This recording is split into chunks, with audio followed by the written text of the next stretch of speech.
de alta circulación del virus, falta de vacunación de gran parte de la población, que empieza el invierno y todo lo que dije, estar hablando de la presencialidad, la verdad que por eso digo, es un falso debate. En realidad eso tapa los grandes elefantes que están pasando, que tienen que ver con desestabilizar un gobierno. Ahí tenemos lo que está pasando en estos días con la justicia, con la oposición, con Horacio Rodríguez Larreta, con Patricia Bullrich, con lo que pasa en otros países de América Latina como Colombia. Es un momento realmente muy, muy duro, muy triste, porque esto se está llevando cada vez más contagios y vidas, y hay colapso del sistema sanitario en gran parte, no solo de Cava, sino de otras ciudades.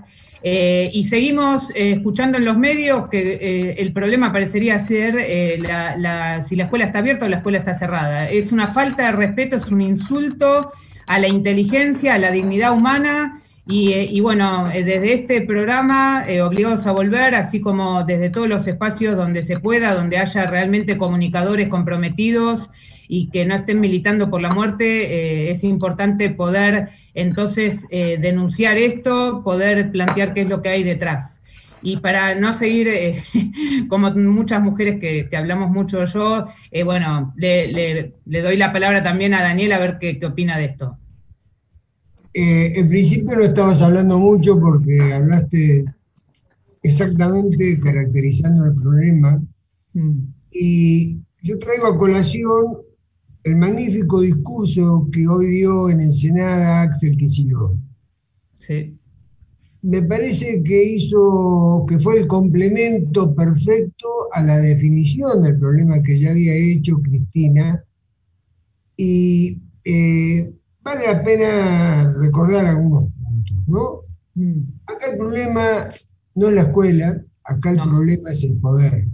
El poder que no quieren reconocer que puede estar en otras manos, sí, porque sus intereses son más fuertes. Aún en los casos en que ganen más dinero, ellos quieren tener el poder. A mí me parece, complementando lo que contaba Irene, que el tema de la capital federal es nada más que la punta de lanza, sí, de un avance del establishment sobre el poder político. Hoy, como dijo Cristina, no usan cañones, usan al poder judicial. Aquí se habla mucho y me parece judicial y mediático. Mediático, exactamente. Sí.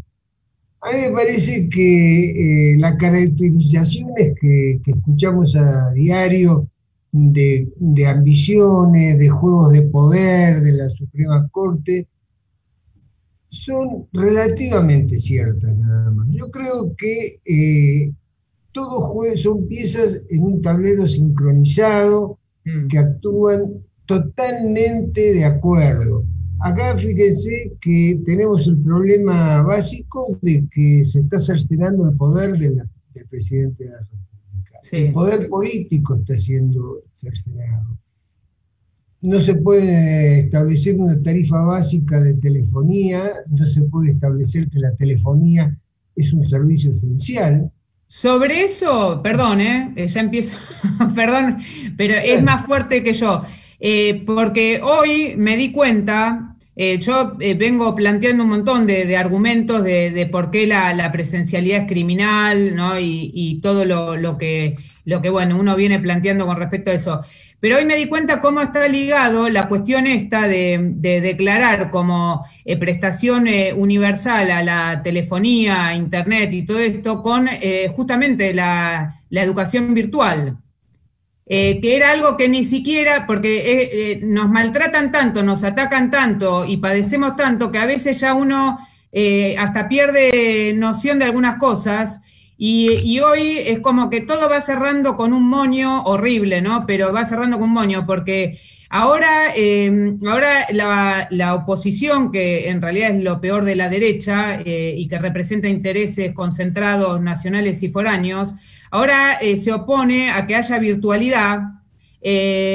Y tenemos esta ley, ¿no? que acompañaría una virtualidad inclusiva y cuidadosa de la vida de las personas, porque estamos en una pandemia justamente, pero después el día de mañana van a estar interesados en vender plataforma virtual, entonces van a estar con la virtualidad. Digo, ellos van a ir por el lado de siempre de los intereses económicos del negocio. Ahora el negocio es seguir cobrando cualquier cosa, ¿no? Las tarifas, que no haya prestación básica universal, y agarrar esta cuestión de la presencialidad como bandera, como si a ellos realmente les interesara la educación. Bueno, y en eso estamos. Te interrumpí porque en realidad eso ni siquiera yo lo había asociado y hoy lo asocié. Así que bueno, ya. Sí, en realidad me parece que lo que tenemos que caracterizar es la violencia de la derecha. La violencia de la derecha que en nuestro país tenemos de fusilamiento de Dorrego en adelante, un sinfín de expresiones que cada vez son más claras y que seguramente no las asociamos debidamente, pero que son así. A mí entiendo que en todo esto hay un factor interesante de analizar, que es el rol del Poder Ejecutivo actual. Yo creo que hay una cesión de espacio político que puede ser muy seria. No puede ser que el gobierno tarde 5 días en dar una tibia respuesta al desconocimiento de un DNU. Sí. No puede ser, es una barbaridad. Bueno, Daniel, esto se viene dando de hace tiempo, en Obligados a Volver, venimos planteando cuando Alberto y parte del gobierno tuvieron siempre una actitud dialoguista, pero en realidad tener diálogo con esta gente es muy difícil, porque no es un interlocutor honesto cuando van por los intereses más espurios. Entonces, muchas veces el gobierno mismo lo hizo quedar a Larreta como que era alguien de diálogo, que con el cual se podía trabajar en equipo, y en realidad Larreta siempre tuvo dos caras, y lo hablamos muchas veces en la radio. Él se mostraba como alguien de diálogo, pero en realidad las medidas que siempre fue tomando en la ciudad fueron terroríficas. Transferencia de recursos de lo público a lo privado, despatrimonialización, es difícil la palabra, pero bueno, ahí me salió. Venta de las tierras, remate, tercerización, todas las políticas del neoliberalismo.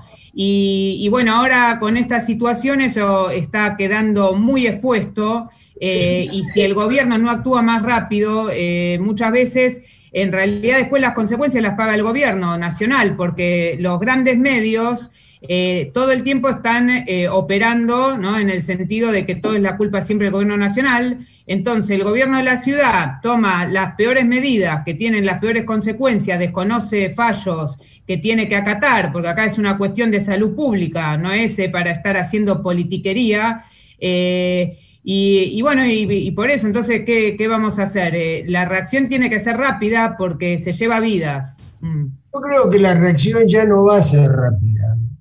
Tendría que haber sido rápida. La reacción tendrá que ser muy meditada, con muchas menos posibilidades, pero acá se está jugando. Hoy hubo 640 muertos, lamentablemente, y acá están jugando ellos a los 100.000 muertos, que es un número que ya Patricia Bullrich lo está manejando y en reuniones privadas está amenazando ya con pedido de juicio político por abandono de personas.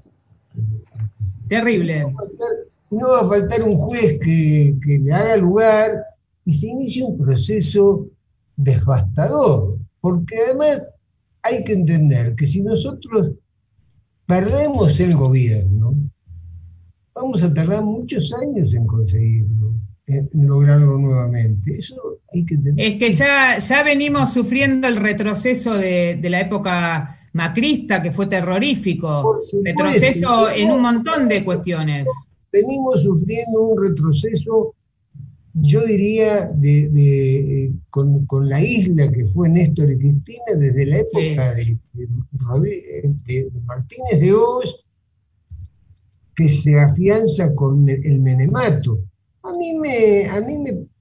uno escucha cosas de gente del gobierno, por ejemplo, se necesita dinero, se necesita recaudar más, porque lo que ha hecho el gobierno hasta ahora ha sido repartir la plata de los pobres, la plata del Estado, la plata que es de todo, pero la plata del gran capital no se ha tocado. No pueden subir las retenciones porque dicen que va a aparecer un juez y se la va a anular. Sí, eso sigue inmodificable. Y lo toman como inmodificable. La reforma judicial se amenaza, pero no aparece. Y están hablando de esos 7 diputados que se necesitan para cambiar la correlación de fuerza. Vamos a ver, cuando Néstor sale y destruye en un discurso a la Suprema Corte que los obliga a irse a sus casas. Fue impresionante eso, sí. Con el 22% de las elecciones, lo estaba amenazando los diarios de que iba a durar 6 meses, y el tipo salió y se puso la política al hombro, y lo logró. Bueno, el tema es que figuras como la de Néstor, como la de Cristina, figuras así, en la historia no es seguido contar con semejantes, no sé ni cómo llamarlo, porque realmente tienen una fortaleza, una convicción y se paran y plantean las cosas que hay que plantear de frente y sin retrasos. El acto de Ensenada, Irene, el discurso de Axel fue un discurso militante. Bueno, Axel es impresionante, hay que apoyarlo, como a Jorge Racida. Hay varios cuadros impresionantes que si ellos están reforzados en el frente todos, podríamos quizás acelerar algunas medidas o maneras de afrontar semejante situación que estamos viviendo, porque ¿se acuerdan cuando Cafiero dijo como que la justicia se iba a limpiar sola, o no me acuerdo, una expresión así? Disparate, me acuerdo, sí. Entonces, si en el frente todos empieza a estar reforzado las figuras con más, como dijo Merkel, ¿no?, que hace falta determinación, en inglés también se usa mucho el término determinación, como lo tuvo Néstor Kirchner, como lo tuvo Cristina en varias ocasiones. Por eso, bueno, son lo que son, y la Argentina en los años que estuvieron ellos estuvo mucho mejor, mucho, ahora no está bien. Bueno, igual uno puede reconocer al frente de todos y Alberto algunas cuestiones, pero hay otras que requieren, sí, una determinación. Más bien, uno es un ciudadano común y corriente, uno sabe que no es fácil, pero si no es ahora, ¿cuándo? Es como que la historia los está poniendo frente a la espada y la pared, porque estamos en una situación de vida o muerte. Entonces, si ante una situación de vida o muerte, que cada día en donde si uno es tibio, si uno demora, si uno no se apoya en los que tiene que apoyarse, eso implica más muertes y más tragedia, es el momento. Hasta el Fondo Monetario, si el Fondo Monetario con la plata que dio hasta incumplió con su propio estatuto. Si eso no se usa, ¿no? Y si no se tienen en cuenta esas cuestiones ahora, ¿cuándo? Me parece, ¿no? Es como cuando fue la Revolución de Mayo, determinados hechos históricos muchas veces suceden porque hay un contexto que es como que genera la posibilidad de decir, bueno, vamos ahora porque si no, no vamos más. ¿Cuándo? Sí. En realidad uno ve algunas cosas que ya pasan de tibia. Creo que hay funcionarios que no están convencidos de un proyecto nacional y hay otros que tienen miedo. Yo pongo un ejemplo, ¿no? Sale un DNU, la reta sale a desconocerlo y el ministro de Educación, que vendría a ser el primer afectado, ¿no es cierto? Sí. Estábamos hablando de la presencialidad escolar. Sí. 4 días en abrir la boca y decir... Bueno, ahí tenemos... Más vale se hubiera quedado callado. Ahí tenemos una cuestión, Daniel. Como ministra de Educación, si hubiese estado Adriana Puigros, la historia sería otra. En lugar de Puigros, siguió Trota. Trota, lamentablemente, no se diferencia mucho, que digamos, de Acuña y de Larreta. Entonces, bueno, hay funcionarios que no funcionan, hay funcionarios que funcionan y mucho. Los que funcionan y mucho deben estar realmente padeciendo porque eso les pasa, lo viven seguramente en el cuerpo, el padecimiento de la tragedia que se está viviendo con la cantidad de muertos y todo. Es un gobierno, el Frente de Todos, que la compra de vacunas, la verdad que es algo para sacarse el sombrero, porque fue por la Sputnik cuando, con toda la campaña en contra. En provincia la vacunación viene siendo muy buena, sistemática, muchos docentes están vacunados, cosa que en capital no. Sí, Perdón. hay cosas muy buenas y que si se refuerza a los funcionarios que funcionan, realmente la historia puede ser otra y puede empezar a ser cambiada desde hoy para adelante. Ellos tienen puntos flojos muy notorios. Si nosotros tuviéramos una política comunicacional, como tendría que ser, que no la tenemos, porque casi no sale Alberto a defenderse, ¿no? En el gobierno los demás no salen. Pero, y mira, hoy fue, para mí, hoy hubo algo de eso, pero no los días anteriores, pero hoy para mí fue distinto porque la imagen que dieron fue Cristina, Axel y Alberto juntos, que Alberto mismo dijo, tomen esta foto o algo así, dijo. Los discursos fueron contundentes. El discurso de... no puede ser el comandante en jefe el que salga a pelear la trinchera todos los días. La realidad es que tendría... ¿Por qué si uno mira el equipo de la provincia de Buenos Aires, no importa quién habla, tiene el mismo discurso y la misma fuerza en el discurso? Sí, Crepla, hay un montón destacables. Y si sale Teresa, es una maravilla. Ollán. Es así, pero más allá de los nombres, ellos tienen puntos flojos que nosotros tendríamos que explotar. Voy a poner un ejemplo casi ridículo. Yo entré en la página de inscripción para la vacuna de la provincia de Buenos Aires y de la ciudad. Eran muy similares, pero en la página de la provincia te preguntaban qué enfermedad que pudiera ser un agravante en caso de coronavirus. Y te daban una lista: diabetes, hipertensión, en fin. En el de la ciudad de Buenos Aires, te preguntaban si tenías prepaga, no te preguntaban si tenías enfermedad.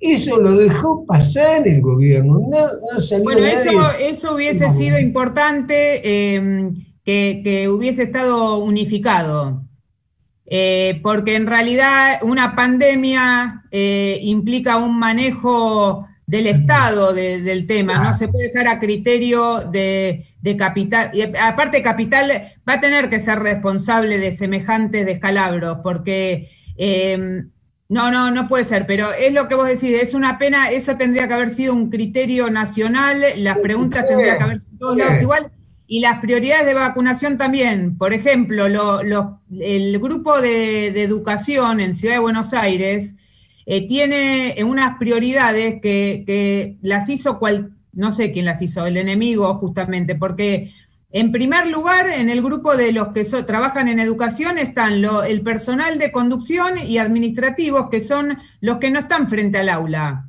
Después recién sigue inicial y primaria, y después, en cuarto lugar, está los profesores secundarios, como yo, que somos profesores taxis, que trabajamos en 3, 4, 5 escuelas, tomando un montón de colectivos, teniendo un montón de grupos de alumnos, y estamos recién en el cuarto lugar. Y en el quinto están los docentes universitarios, que están dando principalmente de manera virtual.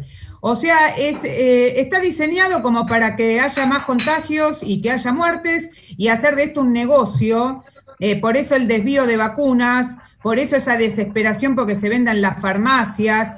Es gente aparte que a veces uno no puede ser solidario porque no es buena persona, pero es gente que tendría que ser solidaria por inteligencia, porque cualquiera de esta gente, si necesita una cama en el Sanatorio de los Arcos, no la va a tener tampoco.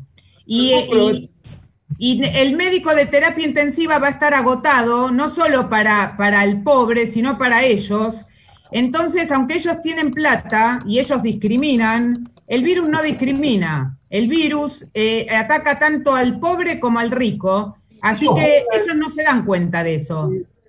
Me parece que acá hay algunos factores que podemos introducir a este momento, ¿no? Primero, que ellos juegan a algo que es una constante, con, con, con todos los años que la ciudad de Buenos Aires no dejó de ser la capital federal y que era responsabilidad del Ejecutivo Nacional.